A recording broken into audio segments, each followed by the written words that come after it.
Sveiki, mėly žiūrovai, man labai smagu su jumis šį kartą sveikintis mūsų laidoje iš Žemaičių muziejaus Alka padalinio Telšių Ješivos, kur esame atidavę didžiulę duoklę žydų kultūros istorijai. O šiandien svečiuose aš turiu ypatingą viešnią, buvusią televizijos laidų vedėją, dabar jau dainininkė arba kaip jinai pati save vadina atlikėja, tai yra tikra žemaitė Sandra Vaišnorė. Sveika. Taip. Sveiki. Tai kaip laikaisi? Gerai. Tu esi tikra telšiškė, ar ne? Iš Telšių rajono, tai vis tiek aišku, dažniausiai visiems sakau, kad iš Telšių, bet jau kai reikia patikslinti, tada sakau, kad iš Nevarėnų. O tai Nevarėnų, ką čia? 12 km ir Nevarėnas nuo Telšių. Tai Sandra, kaip tu pati save identifikuoji kultūroje? Mes kalbam apie kultūrą, laida kultūristai ir apie tai, kaip žmonės užsiaugina kultūros raumenį arba tai, kaip plačiaja prasme supranta kultūrą. Tai tu esi toks labai daugiasluoksnis kultūros kuluarų dalyvis.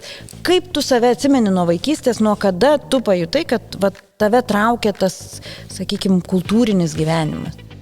Tai kad visada mane traukia, jau čia turbūt natūralu, kai tėvai kultūringi visom prasmėm ir šiaip gyvenime ir pagal veiklas, pavyzdžiui, kai tėtis, visą gyvenimą kultūros namų direktorius, ar ne, Nevarėnus, visą gyvenimą, daug metų, apie 40 metų ir vestuvių muzikantas, pagal specialybę choreografas, tai visada mūsų vaikystė su sesė būdavo apskritai Nevarėnų kultūros centre, nes po mokyklos visada mes bėgdavom į kultūros centrą, tai ten šokių repeticijos, nes tautinius šokius lankėm pas tėtį. Tarp kitko, tėtis buvo pats vadovas. Tėtis buvo vadovas. Pasiduodavo tėčio režisavimu. Tai aišku, nes mes su sesė šokdavom, kadangi gerai šokdavom visai, tai mes būdom tas pirmas, ten tarkim 8 yra poros tų tautinių šokių šokėjų, tai mes būdom dažniausiai pirmose gretose. Žodžiu, pavyzdį reikėdavo rodyti, kaip ten kokį žingsnelį padėti. Tai ir to šokių pamokos jos gan dažnai būdavo, nes ir dainų šventėse dalyvaudavo Nevarėnų kolektyvas, juk atrinkdavo, atrodo, būdavo tos respublikinės atrankos ir esam ne vienoje dainų šventėje dalyvavę. Ir tas pats būdavo dramos būrelis. Apskritai buvo labai daug tų tokių kultūrinių reikalų, netgi dainuodavom, pavyzdžiui, su sesė ten, tėtis mokindavo, dainuodavom. Gražiai man tėtis, taip biški žemaitiškai. Tai niekada nesusakius ten tėti arba tėvai, niekada, net neapsiverstų liežuvis. Pavyzdžiui, kad mamai pasakyti motin, ten tarkim, kai kitiem atrodo normalu, tai niekada mama, mamytė, o čia yra tėtis ir viskas, albinėlis. Tai ir kažkaip tėtis mokindavo dainuot, liepdavo dainas išrašinėti iš pageidavimų koncerto, ten su mikrofonu stovėdavom su sesė. Nes nebuvo tada iš kur gauti? Nebuvo, kaip?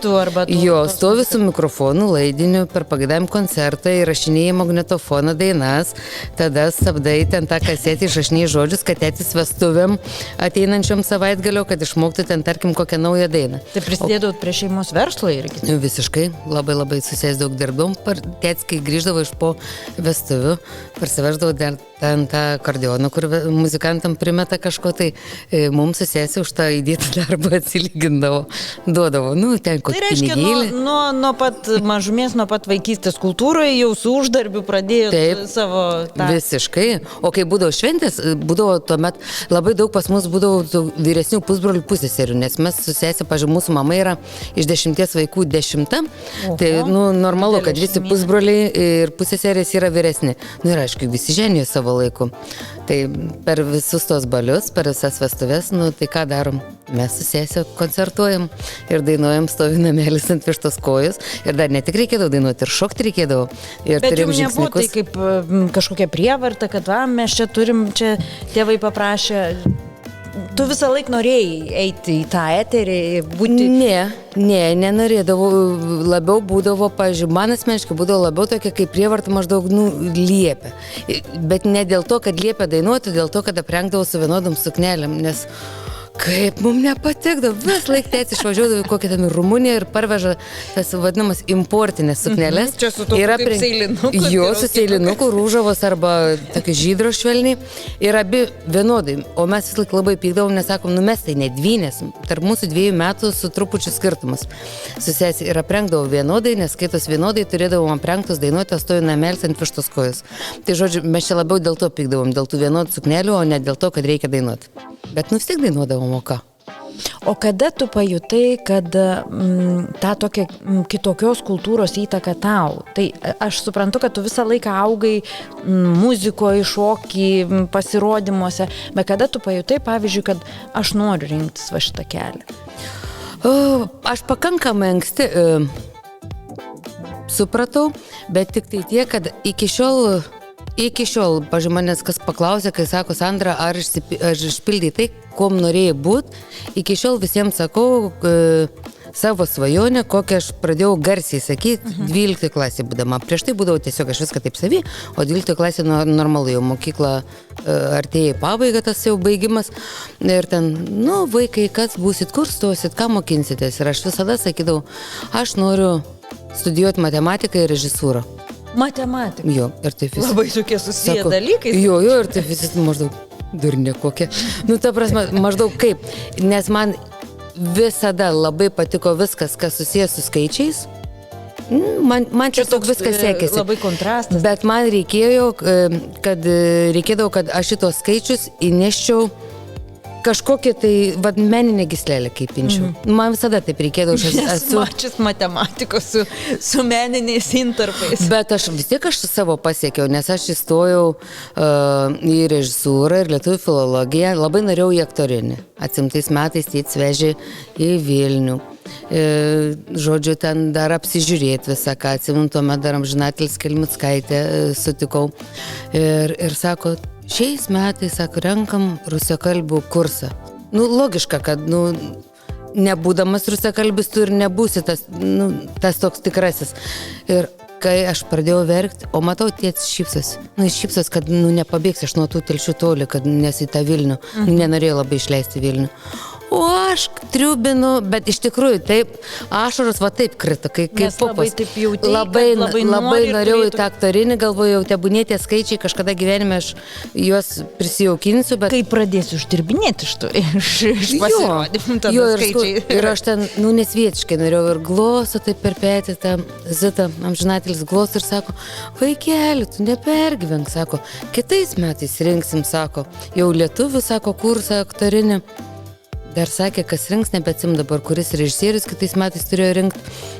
Ir sako, kitais metais rinksim, tai va, sako, tu ką nors paveiks tuos metus, sako, atvažiuok pavasarį, balandžio mėnesį, atvirų durų dieną, sako, jau pasidarysi tokius namų darbus, sako, ir tikrai stosi.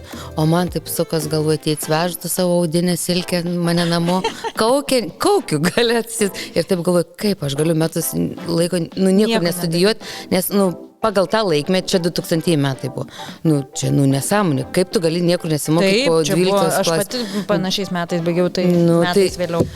Ir žodžiu, ir galvoju, reikia kažką rinktis tada vis tiek panašaus, bet jau kad arčiau, nes jau tas Vilnius man nuplaukė. Tai va, ir Klaipėdų įstojau pas Vytautą ir Veltą Nužius, režisūrą ir lietuvių filologiją.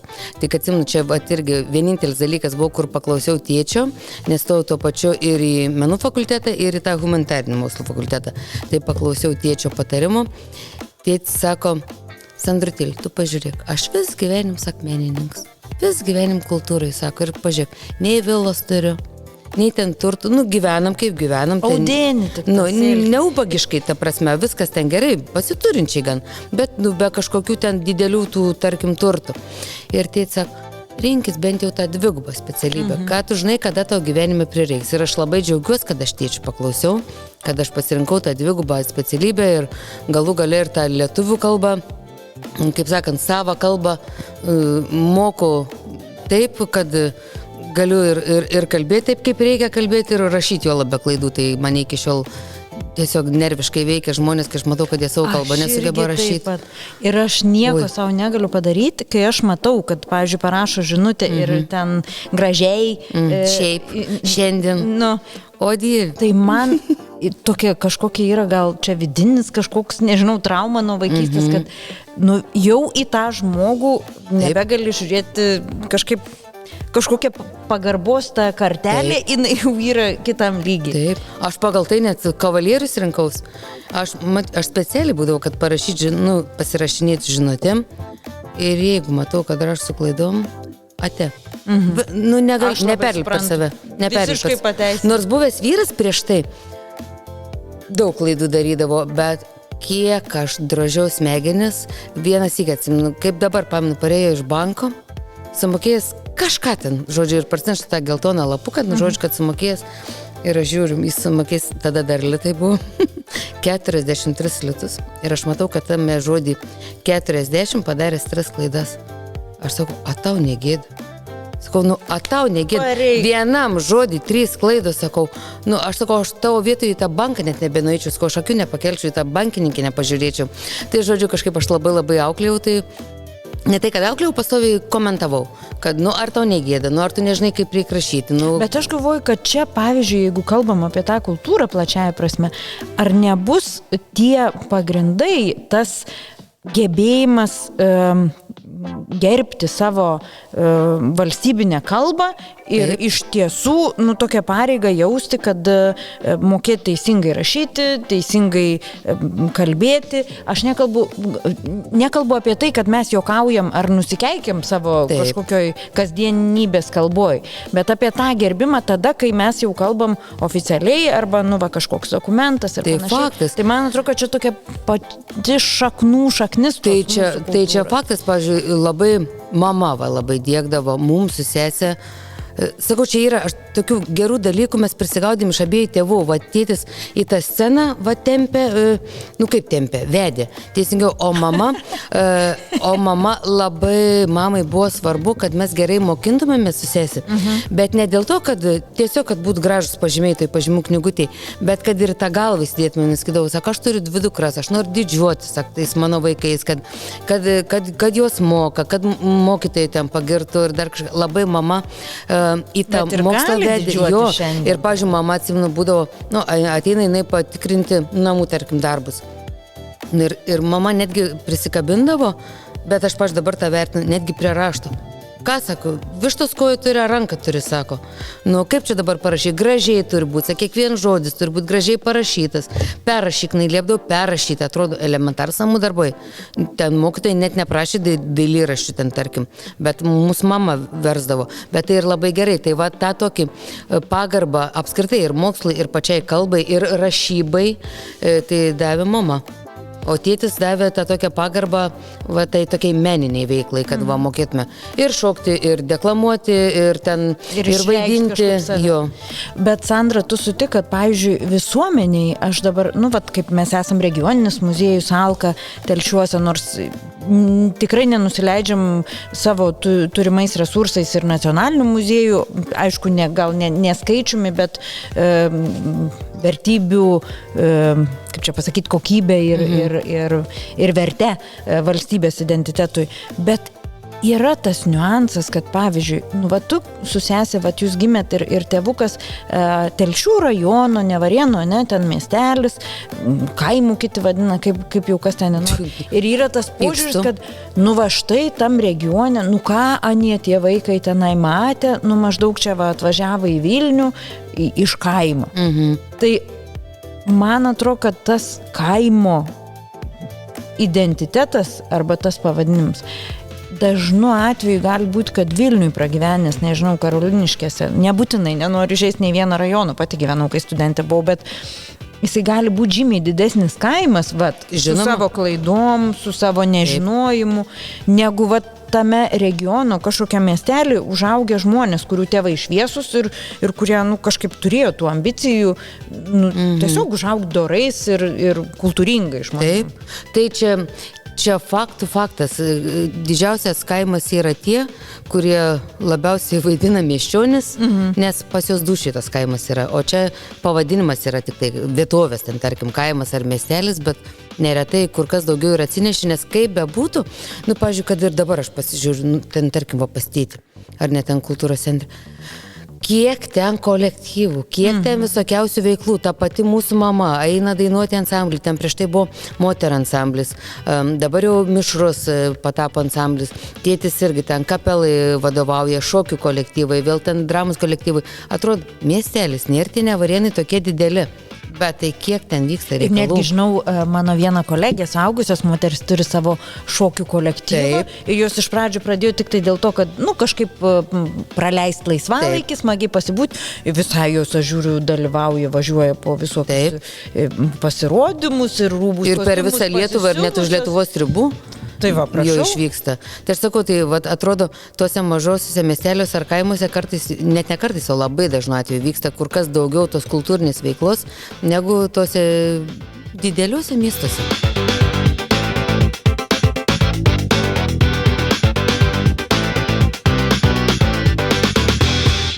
Šiandien populiarumo sėkmę lemia tai, kaip jūs mato ir girdi. Informacijos sraute išsiskiria tie, kurie pristato savo idėjas profesionaliai, aiškiai ir įtikinamai. Meška TV – jūsų partneris visoje audiovizualinėje komunikacijoje. Kuriame aukštos kokybės video reklamas, audio klipus ir socialinių tinklų turinį, kuris ne tik atrodo gerai, bet ir kuria realią vertę jūsų prekės ženklui. Kuriame tam, kad kiekvienas jūsų pranešimas pasiektų tikslinę auditoriją. Nuo strategijos ir idėjos iki profesionaliai atlikto rezultato. Meška TV. Kuriame vizualinius sprendimus, kurie padeda augti. Lietuvoje iki gegužės 1 dienos kiekvienas dirbantis žmogus gali skirti 1,2% savo sumokėto gyventojų pajamų mokesčio pasirinktai organizacijai. Tai nėra papildomi jūsų pinigai. Tai dalis mokesčio, kurį vis tiek sumokate valstybei. Ir jūs patys nusprendžiate, kam ta dalis atiteks. Jeigu jums patinka tai, ką darome, jeigu norite, kad Meška TV augtų, stiprėtų ir galėtų kurti dar daugiau įdomaus turinio, kviečiame tuos 1,2% skirti mūsų viešajai įstaigai Meška TV. Tai didžiulė parama, kuri padeda įsigyti reikalingą įrangą, tobulėti ir kurti dar kokybiškesnį turinį. Neišvaistykite šios galimybės. Ir ačiū Jums už pasitikėjimą, už palaikymą ir už tai, kad esate su Meška TV jau 8 metus.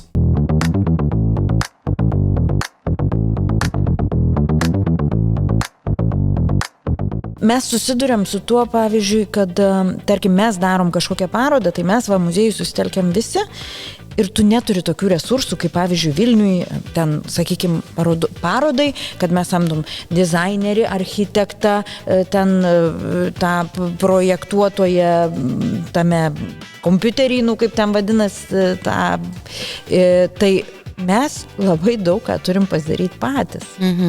Tiesiog įjungti kūrybiškumą, įjungti kažkokį tą, nežinau, idėjas sugeneruoti ir tą darydamas tu labai daug išmoksti. Tai aš galvoju, kad lygiai tas pats ir tam kažkokiam mažesniam miestelį ar kaimelį, tu viską pats, tu turi mokėti mikrofoną pasistatyti ir kolonėlę. O tas, kuris atėjęs tiesiog būti didžiu scenos karaliumi, dar neužsidirbęs to vardo, aš nekalbu apie korifėjus, kurie ten, nežinau, pasaulinio masto ir panašiai, kurie jau užsidirba tą vardą. Bet tai jie galbūt tos patirties tokios neturi. Aišku, kad neturi. Nes aš sakau, kai tau bus viskas ant lėkštutės padėti, man net būtų neįdomu, pažiūrėk, man dabar viską būtų padėti ant lėkštutės, ten tiek darbus, ten tiek visas patirtis, ar televizinis, ar dar kažką, man būtų buvę visiškai neįdomu, nes ko gero net nebūčiau užaugus, kaip aš sakau, aš irgi, pažiūrėjau, savo darbę televiziniam.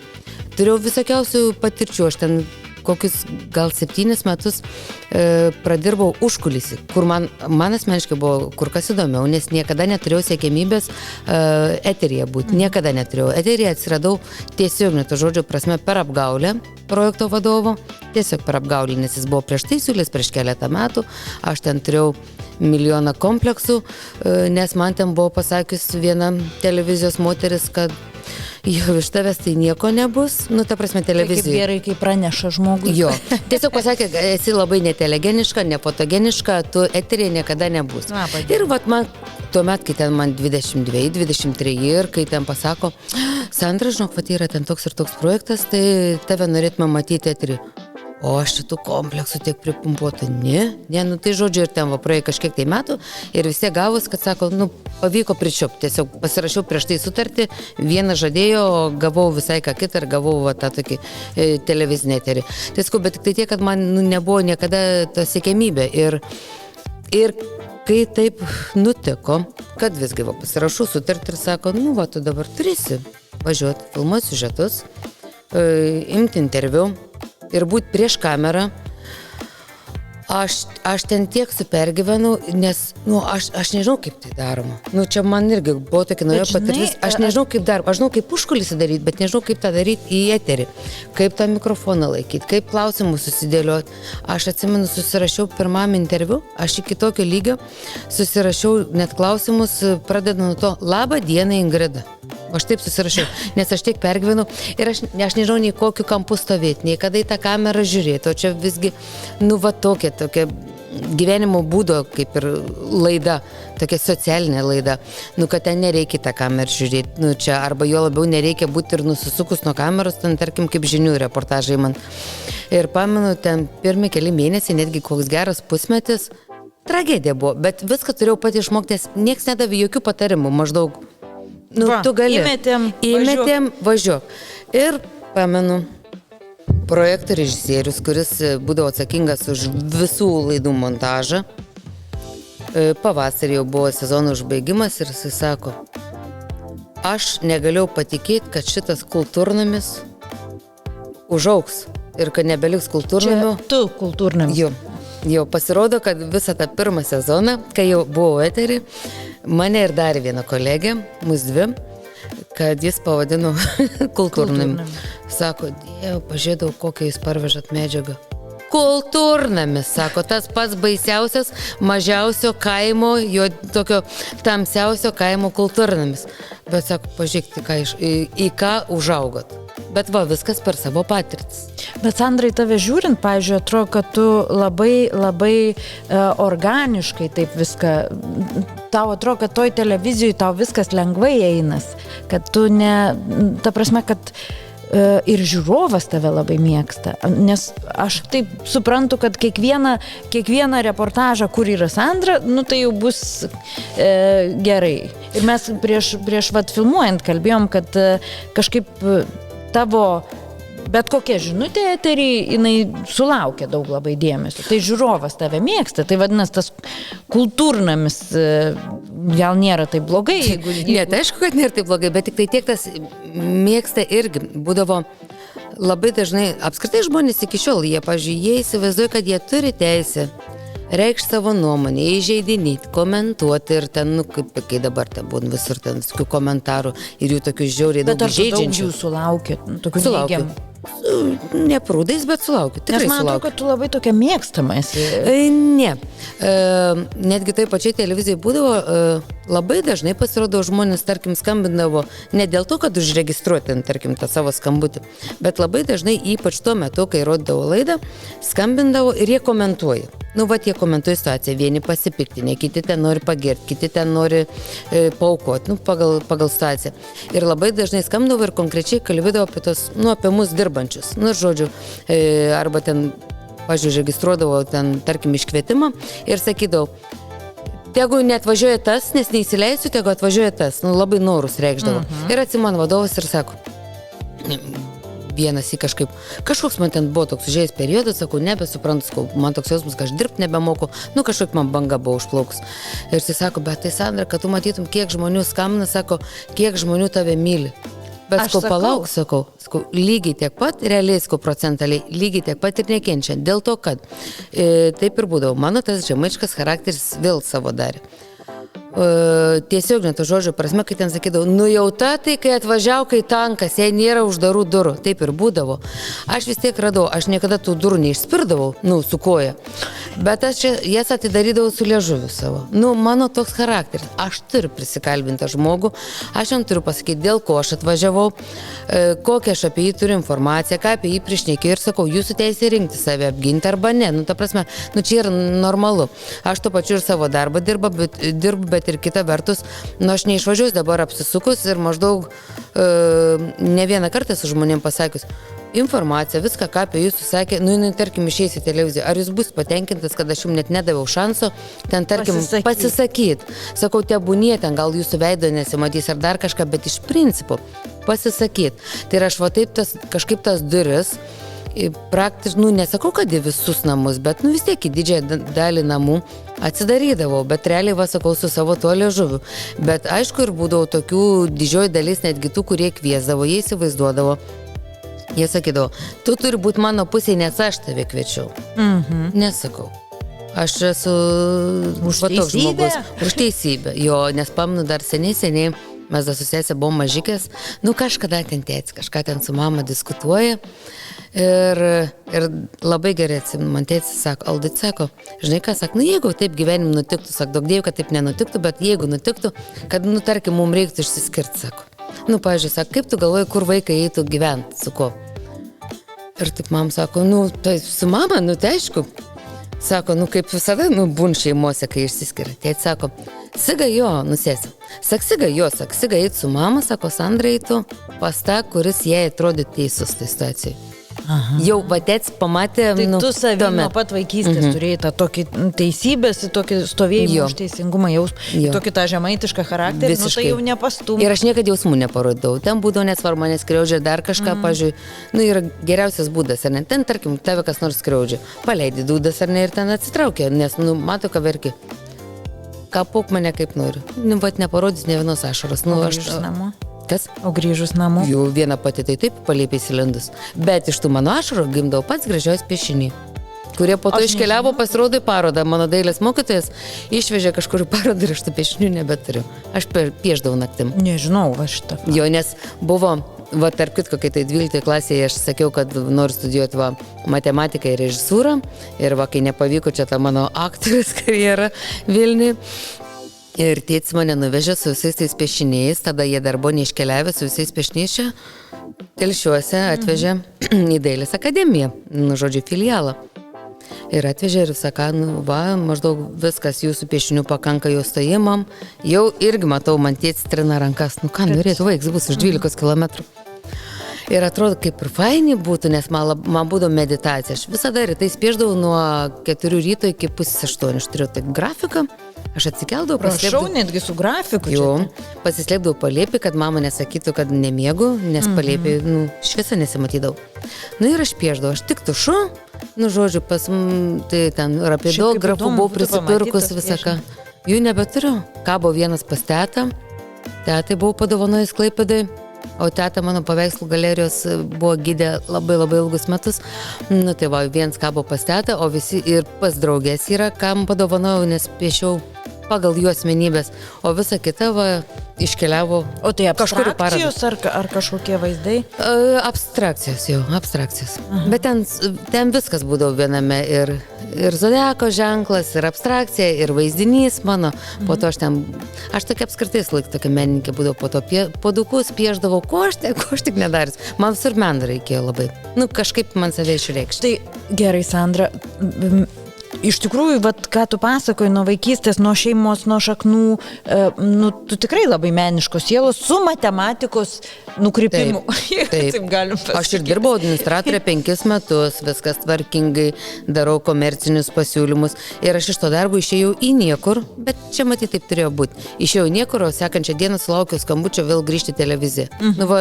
Tiesiog, reiškia, bet tu nuėjai į televiziją, kuri ta laida, ne, TV pagalba, sakykime, jinai tokia, vis tiek daugiausiai tengi užsifilmuodavo tas visokias situacijas, tokias labiau asocialių žmonių arba visokių. Aišku, būdavo nemažai.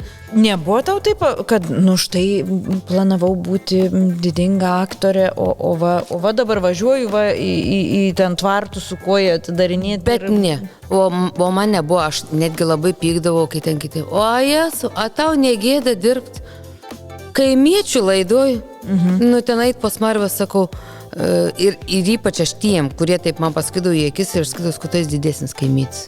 Skau, tas žmogus ten, tarkim, galbūt ten striukė jos smirdės ar dar kažką įdėsi, skalbyklę išskalbsi ir jinai nebesmirdės. Sakau, tu saudušiais kaimytis. Aš visada taip atšaudavau. Pavyzdžiui, man nebuvo gėda, nes man bet koks žmogus, man ir žmogus. Aš visada ieškosiu pateisinimo, kad ir kartais yra tokių ne tam tokiam išoriniam degradui, bet kur būna moraliniai degradai, nes tokių irgi yra mano keli pasitaikė ir dabar kartais velkasi vienas antras iš netiesiogiai, jo, bet taip velkasi, bando pasislėpti kažkaip tai netikėtai po šešėlių ir kažkokio tai dėmesio gauti.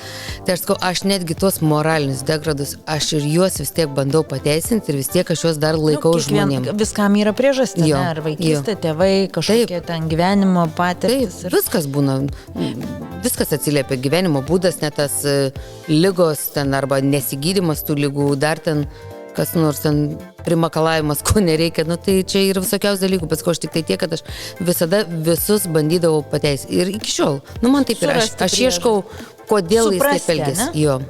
Bet Sandra, aš esu mačiusi ir video, aš iš tikrųjų dabar prisipažinsiu, kad giliosios kultūros vartotoja, bet aš atsisukdavau, aš kelis kartus atsisukinėjau, kur jūs su Stonku Mantu darėte tą reportažą, ėjo Captain Jack ir aš tą prasme.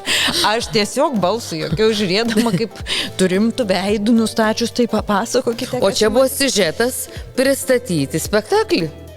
Bet turbūt ir tuose išvažiavimus jūs turėdavot tų situacijų, kad prisijuokdavot. Nes šiaip aš nežiūrėdavau TV pagalbos, galiu prisipažinti. Gal į tą tokią visuomenės, bet ir šiaip kažkaip paskutiniu metu mažai televizorių labai žiūrėjau, televiziją. Bet aš įsivaizduoju, kad ten turėjo būti tokių tų situacijų, ten ir būdavo, irgi dabar turbūt jūs net iškirpdavot su ten keiksmais, tokių komentarų. Visada keiksmažodžius iškirdom, ar ten normalu, kokie vaikų vardai ten arba galų galia veidai. Ypač meilės santykius, kur ten aiškinas, kad tai visko, ten yra tokių, aš atsimenu, tarp kita ko, man būtent dirbant tavo pagalboje, man be galo gelbėjo mano režisūros studijos ir ypač dėmesio valdymo prasme. Dėl to, kad tikrai būdavo tokių situacijų, žinai, kaip yra, repetuoji ten, tarkim, repetuotum spektaklį, tai tu, sustabdai, kur kažkas tau nesigavo, arba matai ten, pareina, tos situacijos kulminacija.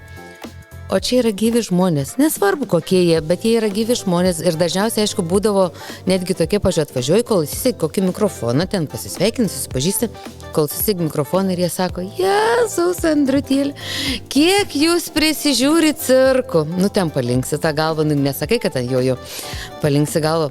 Ir dažniausiai būdavo tie, kurie pasako, kad prisižiūri cirku. Jie tokį padarydavo savo gyvenimo spektaklį, kad ten griuks stačias. Ir aš, pavyzdžiui, vieną situaciją aš tikrai labai atsimenu. Aš tada iš paskutiniųjų mano operatorius, aš galvau, kad jo veids buvo mėlynas, nuo bandėm sulaikyti juoką, nes tu negali prasijuokti. Tiesiog viskas čia vyksta. Filmuoja Mažeikios, kaip, aš tikiuosi net nesupyksta Jūratė, filmuoja Mažeikios, ten tokia Jūratė, jinai nori išsikraustyti iš savo gyvenimo draugo. Gerokai jisai vyresnis, mes ten prie geležinkelio bėgi, geležinkelio senam pastate, ten filmuojam ir jinai sako, o jinai lankė bažnyčios, chorą. Ir jinai sako, aš noriu, skirti jam paskutinę atsisveikinimo dainą. Aš normaliai filmuoju siužetą, čia stebita Jūratė, stebita jos draugą, jisai nelabai nori ją išleisti, jinai sako, viskas, aš išeinu, aš tave ten palieku. Ir jinai sako, ar galiu, aš skirti jam paskutinę dainą, Medžiai be lapų. Ir sako, bet aš turiu mikrofoną, aš dainuosiu su mikrofonu, turiu laidinį mikrofoną, asmeninį. Gerai, sakau, mano operatorius iš Panevėžio stovi, filmuoja, aš čia stoviu, irgi čia prie to vyriškio, ir jinai iš rankinuko. Tiesiog iš savo rudo rankinuko išsitraukė laidinį mikrofoną ir jinai taip pasiimta laidą, taip galiuktą paspjovė, taip pumti pažastį ir jinai dainuoja. aš nebežinau, ką daryti ir aš suvokiu, kad čia yra belia kaip geras siužetas, bet tu negali prasijuokti, nes nepasikartos niekada. Ir išstovėjau, aš tai viskas, man žandikaulį šokinėjo, viskas, aš tiek, kad neprasijuokt, mano operatorius, aš atsisukiu jį, aš matau, jis mėlynas žmogus, jis mėlynas, o jam tas su širdim negerai. Galvoju, viskas, man Modestui užsilenks, galvoju, eina savo, bet, aš matau, vyksta medžiai, be lapų, atsisveikinimo daina ir mikrofono laidinio, tas galas paspjautas pažasty. Ir ką, bet va tada man ir pagelbėjo būtent tas dėmesio valdymas, nes labai man būdavo, pačios sudėtingiausias būdavo būtent paskaitas, kai mes repetuodom etiudus. Ir mane dažniausiai sustatydavo su tokia mano kursiokė būsė Laura, o Laura visada jinai stengdavos labai prajuokinti. Vat specialiai nusisuka, jinai bando prajuokinti, o aš ten turiu vaidmenį, pažmokytojas savo ir Vainaitės, ir aš negaliu juoktis. Aš tiesiog negaliu juoktis, tai mane ta mano kursiokė Laura, jinai ir išmokino mane tą dėmesį valdyti. Mes gal trumpam išeikime per traukėlę ir paskui pratęsim pokalbį su tavim, Sandra, apie tai, kaip tu dabar, kuo tu šiandien gyveni.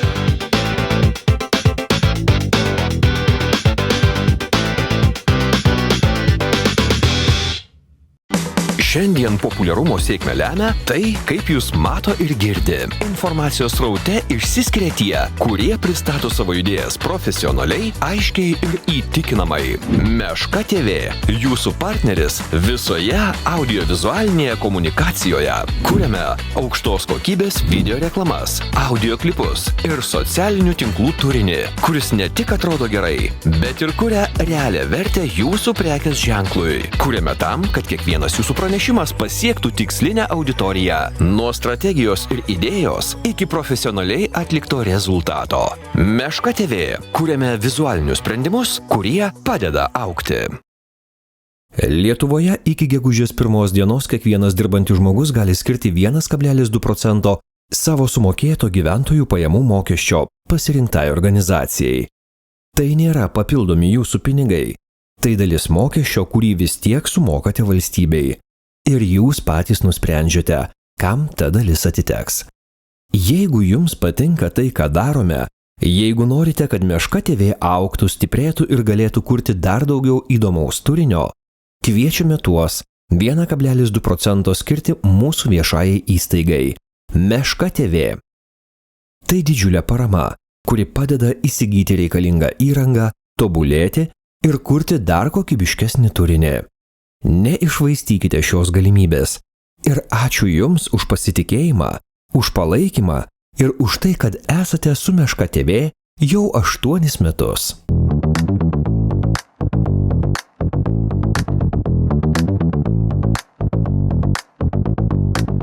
Tai grįžtame pas mus į Telšių Ješivą, Žemaičių muziejaus Alka ekspozicinį padalinį, kur kalbame su labai įdomia asmenybė, su Sandra, tikra žemaitė, televizijos žvaigždė, dainininkė ir atlikėja. Tai Sandra, taip įdomiai kalbėjom visokiausiam čia temom nuo tavo vaikystės, filmavimų TV pagalboje. Kas lėmė tavo apsisprendimą išeiti iš tos nuolatinio matomo žmogaus vaidmens? Nes TV pagalboj iš tiesų tu esi toks ir kviečiamas, ir tokį tiesioginį kontaktą su žmonėm turėjai. Ir štai vieną dieną nusprendėjai, kad užteks. Kažkaip atėjo, nebuvo taip, kad nusprendžiau per vieną dieną, taip kurį laiką aš jau taip mąsčiau, bet pagrindinis dalykas buvo, supratau, kad manęs nieks nebedžiugina, kad nebeaugu. Ir nebėra iššūkių kažkokių. Nebėra iššūkių, nieks nebestebina, nieks nebedžiugina. Net mikrofonai pažasti laidais įkištais nebestebina. Vat nebebuvo, galbūt pasikartoja tą situaciją, galbūt čia atsigaus, bet iš tikrųjų tai kažkaip tai tokia pajutau, nors tuo metu prieš išeidama labai daug dirbau, neskaičiavom su operatorium nieko. Nei ten ar savaitgalis, ar ne savaitgalis, ar ten išvažiuoti, nufilmuoti vieną istoriją ir pargrįžti. Mes būdom, kai ištikai susitarę, 7 ryte, pavyzdžiui, kad ir šeštadienis, 7 ryte operatorius jau stovi su darbinė mašina prie mano kiemo, sėdu mašiną ir mes važiuojam. Ir grįžtam kažkada. Tai mes pasidarydom per visą savaitę gal vieną dieną laisvą. Tiesiog labai daug dirbom ir tikrai labai daug pavyko ir tų siužetų nufilmuoti, ir tų gerų istorijų, ir tokių padėti.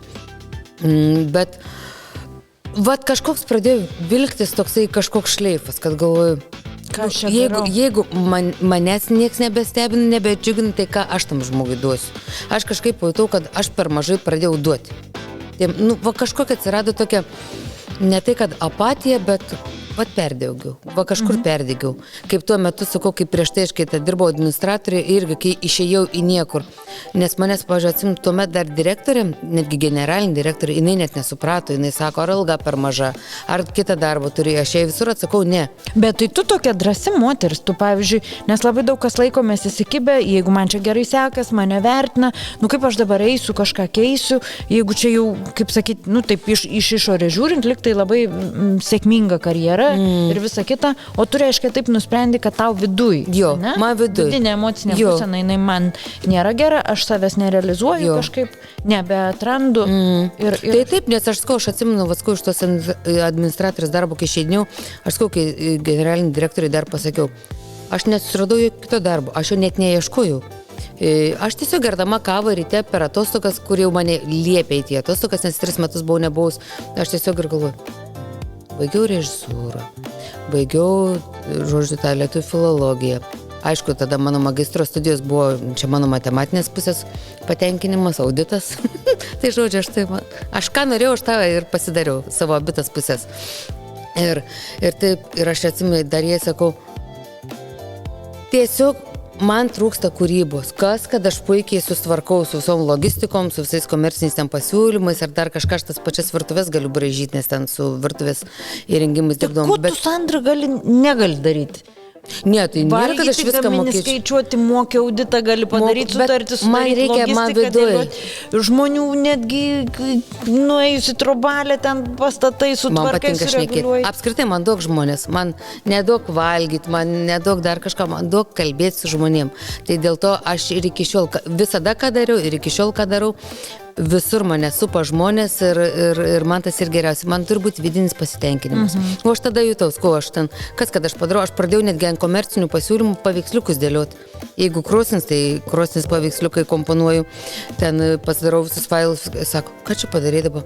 Reikia tiesiog komercinio pasiūlymų su aprašymu, su specifikacija ir su kainom.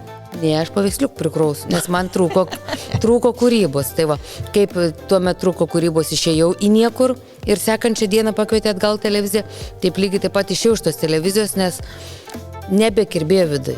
Nebekirbėjo vidai. Bet vis tiek aš to žmonės, aš vėl per kitą pusę prisitraukiau. Jie tuomet man buvo pašnekovai priešais kamerą, dabar man jie yra tarsi tokie savotiški pašnekovai arba bare, arba kai aš būnu ant scenos. Nes kiekvieną dieną vis tiek mane supa žmonės. Tai yra ryšys su žmonėmis. Bet tu sutik, kad, pavyzdžiui, kultūra, ne? Mes kalbam, dabar jeigu kalbėti apie tą meno kultūrą, ne apie restoraną, ne apie kažką, sakykim, mano įsitikinimu, bet aš kaip taip tiesiog savo nuomonę tokią turiu, kad tai yra vis dėlto visur yra energija, ne? Taip. Tarkim, atlikėjas labai nuo širdies atlieka kūrinį ir jis labai surezonuoja tada ir saliai, žiūrovuose ir jisai sugrįžta kažkokiom tom emocijom.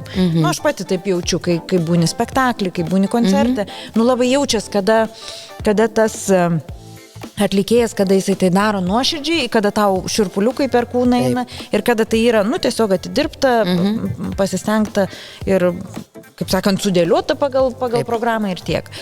Tai man atrodo, pagal tai, ką mes kalbam, kad tu esi tas žmogus, galbūt ne tas didysis operos solistas ar performeris, bet net nebūsi. Bet performeriu tave galima vadinti, ne, atlikėjų, ta tokia irgi galbūt plačiaja prasme, bet tu viską, ką darai, tu darai labai taip, jeigu aš darau, tai aš darau nuoširdžiai ir man nesvarbu, kokia bus čia nuomonė, kokia dar kažkas ir toj televizijoje ir jeigu siunti tą krosnelę su visų piešinuku ir dar ugnelę rusenančią tenai, tu viską darai labai nuoširdžiai. Man atrodo, kad dėl to gal yra tas grįžtamasis ryšys, kad tu tokia labai esi mėgstama žmonių. Gali būti, labai dažnai pasako, pavyzdžiui, kad ir po tų koncertų pačių. Mes gal 2 kartus per visą laiką esam tiesiog išvažiavę tiesiai po koncertų, nes tiesiog labai skubėjome kitą, jau ten laiko limitas. O šiaip tai visada mes pasiliekam, dažniausiai būna, kad pakankamai ilgai užtrunkam, kol ten nusifotografuojam, kol apsikabinam, ten kol dovanų Nedaug dažnai. atlikėjų tą daro. Nedaug. Ta žmonės irgi pabrėžė. Ir labai daug kas sako, buvo labai nuoširdus koncertas. Gražius, sako, dainos, labai nuoširdus koncertas, bet kokie jūs paprasti ten. Labai dažnai tą pabrėžė, bet čia man ne apie tai yra siekiamybė, kad pasakytų, vat, kokie jūs paprasti. Tiesiog mes netgi dabar, kai su gyvo garso grupė repetuojam, tai jau jie dabar jau mane pažįsta, nes ten iš pradžių vis tiek tai nepažinojo, ten kol po pirmo koncerto tik tai pamatė, ką reiškia, kai aš pasakiau, sakau, po kiekvienos dainos stabdom, nes aš noriu pasikalbėti su žmonėm. Nu, pas mus nebus taip, kad, važiuojam, programą pabaigėm ir sako, jau mes dabar suprantam, ką reiškia. Tai aš, pažiūrėjau, dabar, tarkim, aš dainuoju dainą, čia vėl man dėliojasi, pažiūrėjau, kiti būna ar nepasirašė visą programą, ten pasidėjo kažkur, nesvarbu, ant grindų ar ant monitoriaus užsiklėję ar dar kažkur.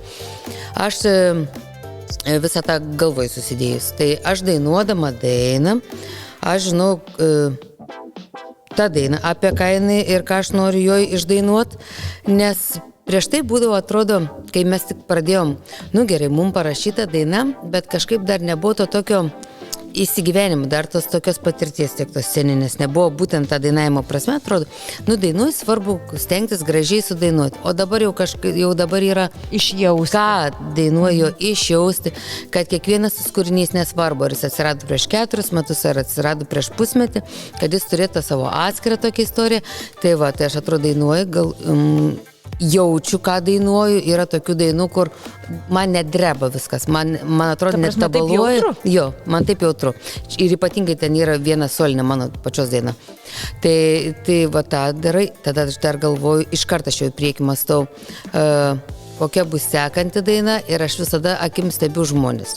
Labai gerai nuo scenos mato, nesvarbu, kai mūsų atrodo eina šviesos, bet ir nuo scenos gerai eina šviesos iš žiūrovus ir aš labai stebiu žmonės ir aš matau jų reakcijas. Ir matau, pavyzdžiui, būna ten linguoja, ploja ten žmonės, dar kažką ten, koks vyras ten, kaip pasisakys, kaip fainis, su valytuvus, nuvalėt visus langus. Jis tiesiog va taip pramojavo, tas žmogus. Bet ir, pavyzdžiui, ir netgi matau, kas verkia. Tarkim, nes ir tų dainų yra skirtingų. Bet neverktų žmogus, jeigu tas nebūtų taip, nuoširdžiai transliuojama. Ir aš kažkaip pamatau, tai aš sakau, man susikrauna viskas į krūvą, aš dainuoju, išjaučiu, man sudreba, jeigu jau matau, kad labai dreba, aš pasižiūriu lubas tada, tiesiog, kad, nes yra buvę, aš ir pati apsižinau, aš tokia žlimbalinė, taip, čia... Bet čia moteriška, gražu, kažkaip mes irgi tą turim nuo vaikystės, kai jau čia verkti, jau čia baisi sarmata. Visada, žiūrėdavau tą... Liūto karalių. Ne, nazuikį palauk, tarkim, lietuviškai, ne? Ar kaip ten dabar reikėtų versti, panašiai. Tai verkdavau, nors aš tai kaip pagal užsakymą, ir aš palauk. Ir aš jeigu aš pamatau, kad žmogus susigraudino, aš iškart iš paskos, tai mano yra toks jau mano pačios triukas, jeigu pamačiau tą žmogų, tai aš taigi pažiūriu lubas dainuodam, kad tiesiog nepradėčiau, nors yra buvo tokių momentų, ir praverkiau 2 eilutės, pragroju tiesiog muziką, ir susikaupiau, vėl toliau dainavau. Ir aš tada dar netgi pašnekinu tą žmogų. Nevengiu niekada nei į sceną nueiti, nei į sceną į apačią, tarp žmonių nueiti, ar ten kartais ir kokią dovaną padovanoti, tiesiog man patinka. Nes aš labai vertinu, mes abudu vertinam labai su Viktoru, kad pas mus ateina. Dėl to, kad aš žinau, kiek tai daug, kai ten kiti maždaug, oi, kaip fainiai, pas mane ten tiek ir tiek žmonių. Ir kai pasižiūri, taip atrodo, nesinori niek blogų sakyti, bet kai pasižiūri, atrodo, tu nors kažką daug iš to dėkingumo tam žmogui, o ne tai, kad atvažiavai, nieko neatsivežiai, bendra prasme nieko neatsivežiai. Atsivežiai savo dainų fonogramos, realiai, kur tau bereik tik tai ten pažiopčiut, tu nieko nepasirūpinai, nei papildomais kažkokiais efektais, kažkokiu vaizdu, ant galų galentos scenos ar dar kažką. Ir maždaug, gerai, atlikau, ačiū, kad buvo ten vieną tą puokštę gėlių gavau. Ir pinigus susirinkau ir išvariau. O kažkaip man būdavo gal dėl to, labai teisingai prieš tai sakei, kad kai būdavo, kad su tais kaimetukais dirbu. Man kiekvienas žmogus, ko nesvarbu, kaimetukas ar miesčioniukas, bet aš antiek džiaugiuosi, kad pas mane ateina, visur, kur aš bebūčiau. Aš tiek džiaugiuosi, kad ateina, tai man nors atrodo, kuo daugiau atiduoti. Tai man ir iš... Bet čia labai gražu.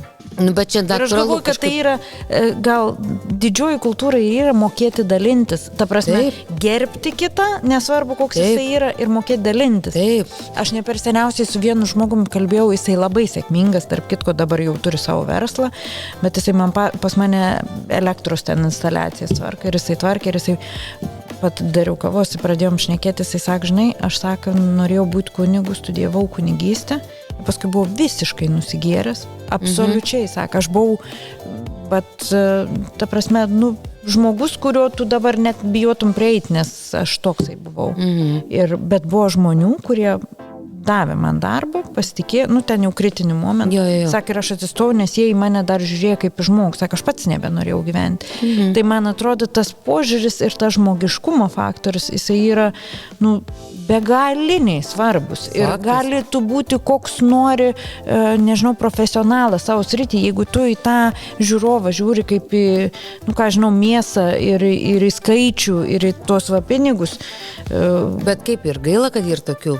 Iš tikrųjų, yra tokių, kur maždaug... Tai kokia tu tą kultūrą neši? Maždaug statistika. Va tokia kultūra yra. Tik tai sausa statistika. Maždaug, padariau tiek ir tiek koncertų, pas mane buvo ten tiek ir tiek žmonių. Man čia yra apie nieką. Nes aš sakau, kai pasižiūri, ypač yra tikrai ir ne vienas, ir ne du žmonės, ir net ne 10 žmonių, kur žinau netgi, kiek kartų ten, tarkim, buvo koncertus. Pavyzdžiui, yra moteris 2, yra ir dar ten jų pasiekėjų, bet yra, pavyzdžiui, 2 moteris labai fainos, protingos, išsilavinusios moteris, dirbančios labai tokius gražius, iš tikrųjų, ir žmonijai gerus darbus. Ir jos, pavyzdžiui, pas mus jau buvo 52 koncertas. Ir man taip, esu aš jums ir sakiusi, tarp kitko vakaras, jie sutikau, atvažiavo tiesiog, pasilgom. Prieš 2 mėnesius paskutinį kartą matėm, pasilgom, tiesiog atvažiavo svečius. Bet kaip faina, ir sakau, jums nelenda dar, per gerklę viskas, ir dainos atrodo, ir mes patys, sakau, nelendam per gerklę. Sako, ne. Ir jos važiuoja kartais, jom tiek nepakeliui, jos važiuoja per visą Lietuvą, nes jom ten, tarkim, kur mes kažkur arčiau esam, netinka ta data, galbūt ten darbo pamaina išpuola ar ką, ir atvažiuoja į kokius Prienus iš Mažeikių. Gėlių dar atveža, dovanų dar atveža, vis tiek kuras, viskas ten, galbūt nakvynė kažkur pasilikti. Ir sako, negaila, mum noris būti. Ir tokių kažkaip daug žmonių. Ir ypač vienas, man kažkaip labai atsimusijaudino, net nebepamenu dabar, kur mes buvom, turėjom koncertą ir buvo grupė žmonių, atsivedė tokia, kaip čia pasakyti, kaip pauklytė, iš socialinių globos namų buvo žmogiukai, sakė, iš savo tų pensijukių vadinamų ligos, nusipirkė jie tos bilietus, dar, man taip atrodo, jeigu neklys, mūsų vadybininkas dar ir nuolaidą padarė tiem bilietam, bet jie vis tiek taupė, jie labai norėjo, 12 žmogiukų buvo, ir jie ateina po to fotografuotis, ir Rita tokia buvo, ir tokia graži, moterytė, mažykė, jau aš nesau aukštų ūgių, jinai man gal taip žemiau peties, ir jis tokiu fainu mekstuku toksai, toks kaip su aukso siūlais, toks rusas kaip su aukso siūlais. Ir ta dar auklėtoja jų vadinama, ten, nežinau, slaugė. Ir jinai sako, tai sako, Rita, ne tik, kad, bilietą nusipirko, kaip ir visi kiti tie atėjo. Jinai sako, kadangi žinojo, kad eis pas jumis į koncertą, nes, sako, labai jūs myli, ten, mane stebėdavo dar iš tos tavo pagalbos, sako, dainos jūsų patinka. Tai jinai taupė iš tų 2 savo pensijukių ligos ir nusipirko tą megstuką, kad pasipuoštų į tą mūsų koncertą. Žiauriai fainis, tai kaip tu gali nevertinti žmonių ir kaip tu gali juos laikyti skaičiais. Sandra, man be galo malonu su tavim kalbėtis ir tavęs klausytis. Mes kažkaip niekad nebuvom susitikę, nors kaip prasilengdom, kaip iš to paties miesto, iš to Žemaitijos kilusios. Bet iš tiesų aš sužavėta tavo tuo vidiniu tokia empatija žmonėm, to tokiu pagarbiu požiūriu į kiekvieną, nesvarbu kas, ir tokį tą dėmesį. Aš galvoju, kad čia ir yra didžiausia žmogiškumo dovana ir man atrodo, kad nei vienas nėra kultūringas, kuris savyje nors kažkiek tos savybės neturi. Tai ačiū tau labai už pokalbį, norėčiau dar kalbėti, o mes atsisveikinam su žiūrovais ir susitiksim jau kitą savaitę.